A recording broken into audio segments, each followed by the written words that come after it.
learning target is I can solve differential equations. Where else have you seen differential equations? With the trig. Yes. But where else have we used differential equations?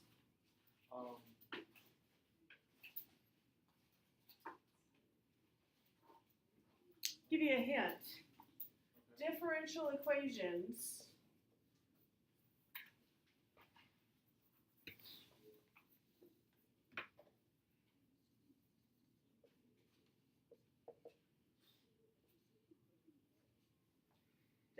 equations look like that. Where Slope fields? Slope fields. Okay. Oh. Yeah. Boy. Differential equations mean that we already have the what? The derivative. We already have the derivative. Okay. I need to grab my book for examples because you all know I'm not going to make up my own. Oh, is this the thing that we saw a couple questions on the mock? You did. You saw 2 questions about differential equations on the mock exam. The very last FRQ and one multiple So choice. that means I got That's why nothing that's on so the weird. last one, even though I worked a lot. I had. You could have figured out some of it. I tried to take the integral of it. That's what you're basically doing. Yeah. In fact, if we could do this one. This one is actually doable. What you are doing is you are separating it and integrating both sides. Most of these equations will have an x and a y in them. But even if it doesn't, the process still works. So you separate it. Everything with an x goes on the right. Everything with a y goes on the left. So that's the same. And so I could think of this way. Instead of dy dx equals 7x, I could multiply both sides with dx, treat it like a variable. And then I have dy equals 7x dx. And then I take the integral of both sides. So, what is the antiderivative of dy? Why?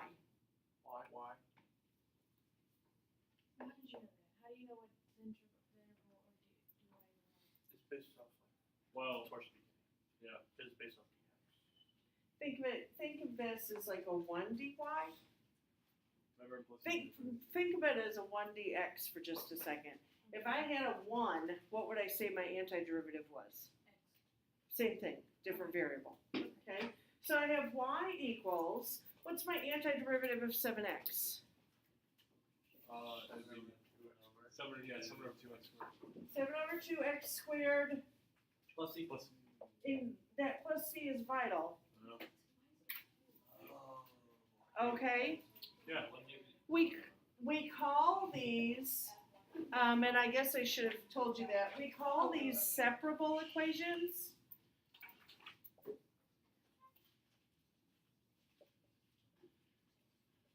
And they're called separable because you can put all of the y's on the left and all of the x's on the right. You're separating the x's from the y's. When can you not do that? When you won't actually see any that you can't do. There are lots of cases where you can't. Okay, you won't have any that you're not going to be able to solve. But to answer your question, Karasan, you will know that it can't be separated if there's a plus or a minus sign between the two variables. For example, dy dx equals y plus x. That cannot be solved with separable equations. And there are other methods that you'll learn to solve them with, but not in this class. What's the rationale for that? Okay? Because there's no way to separate it and get all the y's on one side and all the x's on the other. I see. That's tricky. Because if you multiply, Oh, okay. put x's and y's together, yeah. Yep. So that's why. So we're thinking multiply Okay, so the only ones that we can separate are done with multiplication and division. All right, so let's look at an actual example out of the book and not something that I just wrote down for grins and So giggles. is that the answer, the y equals? Yes.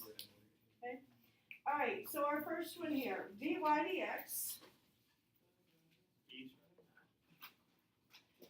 Notice they're always given in Leibniz notation, and if they're not given in Leibniz notation, change them to Leibniz notation. Dy dx.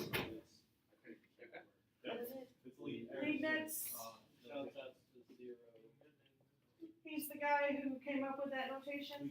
Because Newton wanted to use it. It's like umlauts on the x's and y's. Okay, It's so much cooler though. I separate it.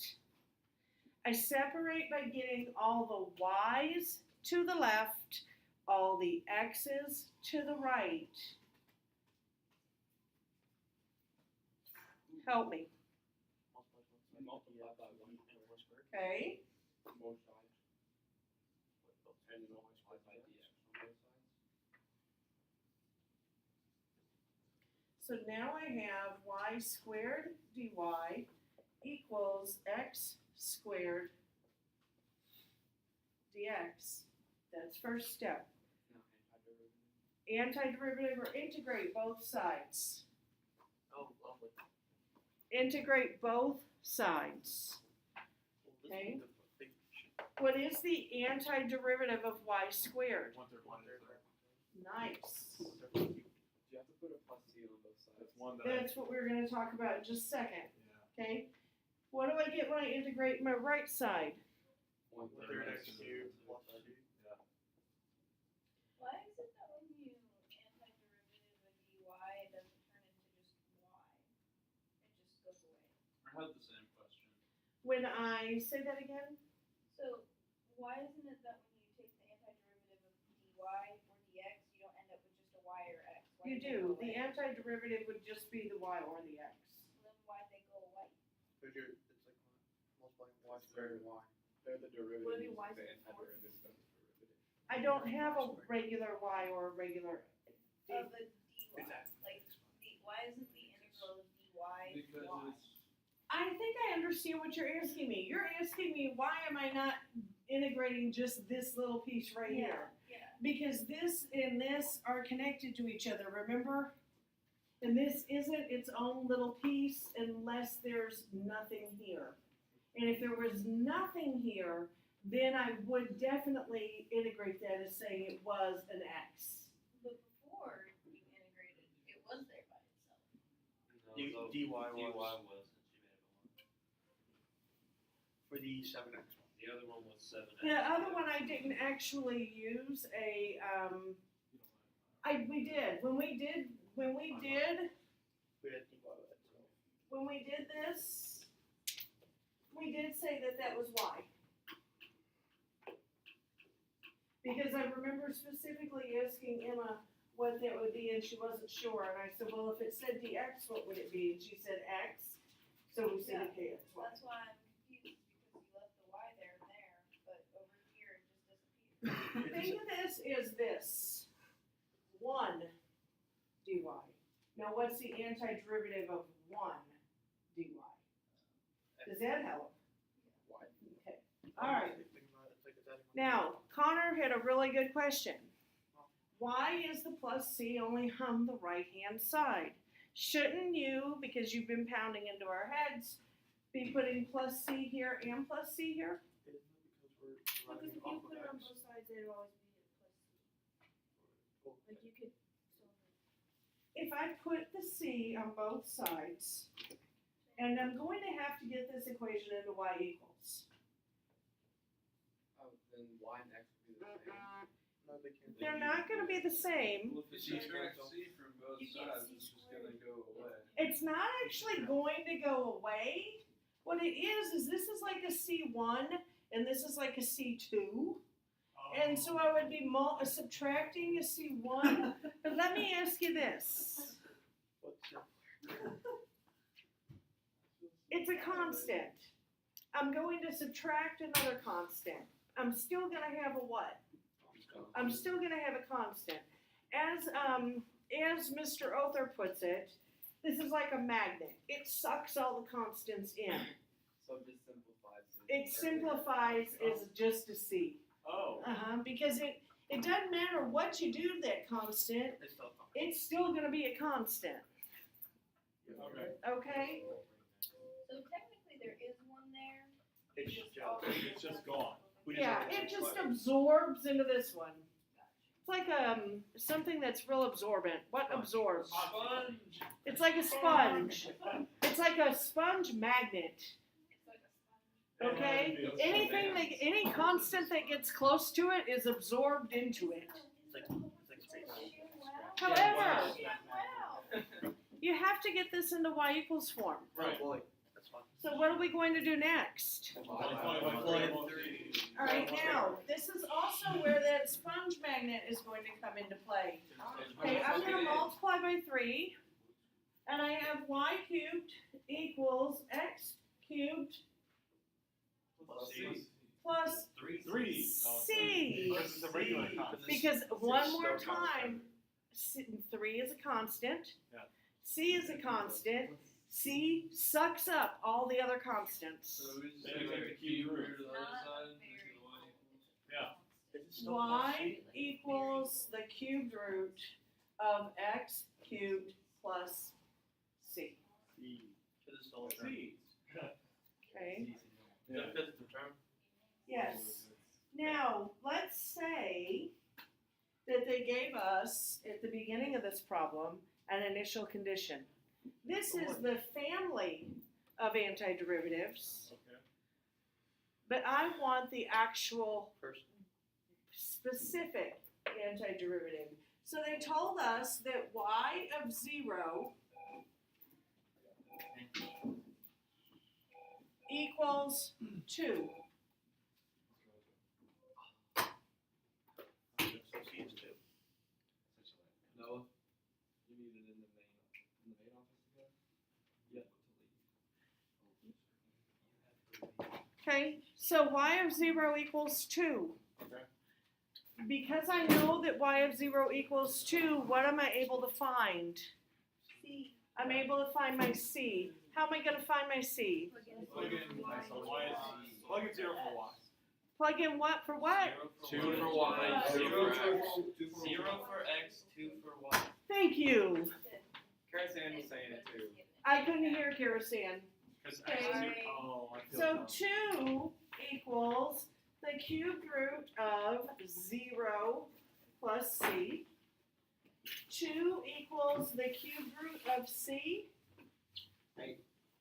8 equals c. My specific differential equation then, or my specific antiderivative is y equals, oops. I was trying to look and write at the same time. Y equals the cubed root So x cubed plus. x cubed plus 8. Okay. Step 1, separate. Step 2, integrate. Wait, so you can just multiply by Please 3 tell me since these that's all the ended in 8. cubed root. You or no, make it to the third or whatever. Yeah. To the third power. Okay? So cancel, cancel. Step 1, separate. He puts 3. Step 2, integrate.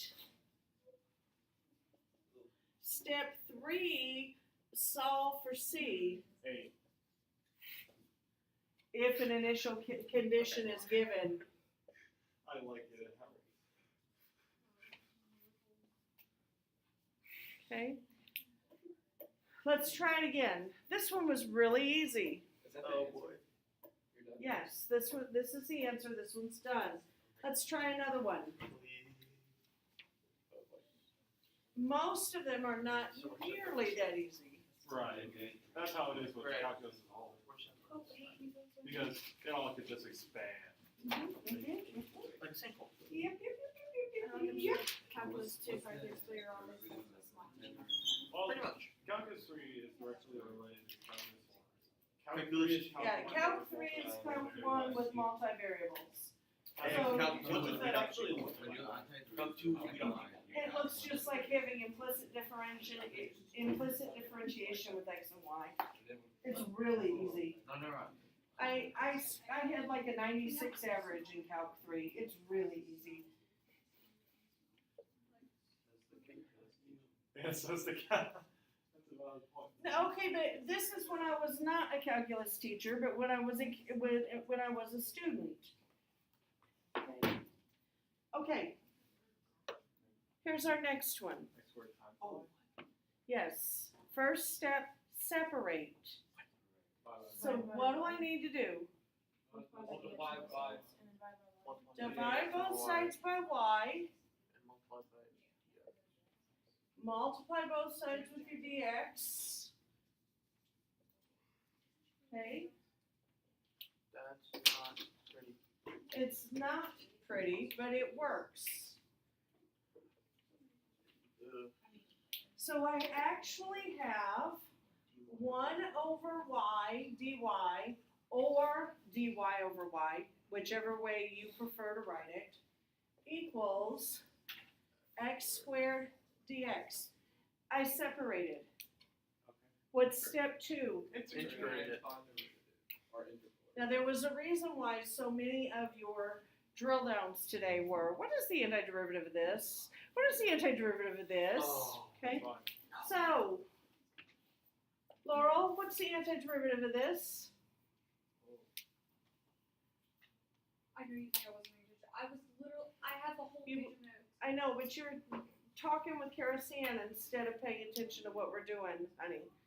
Okay, Emma, what's my antiderivative? Natural log of absolute value of y. Yeah. That makes sense. I was actually tripping off for a second. I was like, Okay, Yeah, no. okay, Laurel, redemption, what's the antiderivative of this? you got The antiderivative? Yes. Oh, 1/3 x to the third.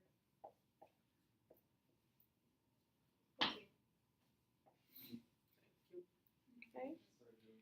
Okay, this, looks fun.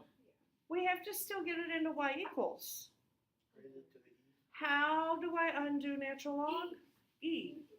Raise it to the e. E. E.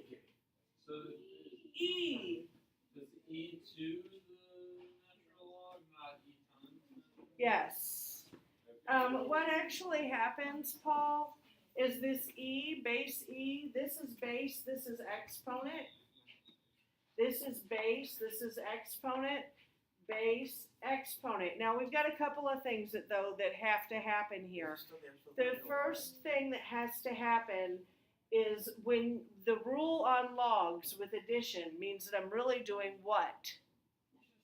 Multiplication. So this now becomes a time sign. Oh, because they're now exponents. Because they're now exponents. Oh, this is trippy. It is tripping. That's the reason why we're doing it, okay? This one cancels, We saw the absolute value of c. all right? We'll get there, okay? Trust me, we will get there. We're getting all the little steps into place. Miss Gurley, if E is a constant and C is a constant. E is not a constant, E is a number. It's like Isn't it- it's like a little more than No, e is like a little more than 2. That was perfect. E is my natural base. This is now my exponents. And I am going to suck that E in, but before I suck the E in, everybody needed to understand the breakdown. Because if you don't understand the breakdown, you won't understand what to do with the C when the E is sucked into it. Do you see what I'm saying? Yeah. Okay. I was just trying to be productive. Right. Okay, so what I have now, y equals, So just real quick, is that the same as e raised to the Yes. 1/3 x cubed plus c? yes. Okay, so you just take both of each side. But- put them in parentheses. But actually, I'm going to split this because this is going to become c times e to the 1/3 x cubed. And that's our answer? Well, that's your y equals, we still have to find our initial value. How, what, Yeah, what happened? Solve for it. I don't. Yeah. You're gonna have to. Okay, here it goes. Very, very simply, yes, Nick. What happened to the absolute value bar? I brought the absolute value bars and got rid of them because I don't need to keep them the whole time. Did it Okay? disappear with the natural log then? It won't. Alright, you do have to write them though. Okay, alright, what happened here? What happened here? We had e to the 1/3 x cubed times c. That's what we technically had. Right. Everybody good there? wait, why is See. it not, why is it times C? This one. Because in log, properties of logs, the addition in the exponent actually means I'm multiplying. So that first e, put everything else to its power. Put this to its power. And then the second e just changed the symbol. Yeah, the second e basically changes the symbol to a times. Okay. Because it's putting the c to its power. So multiplication with exponents in logs. What are your log rules for exponents? Addition is multiplication. Can we have a review of log rules? Yeah, I don't. I'll be happy to give you a review of log rules That would before be that. We will do that tomorrow? Sure, thank you. Tomorrow, review of log rules. So, the part of this is that with exponents and log rules, the exponent can actually be rolled to the front as multiplication.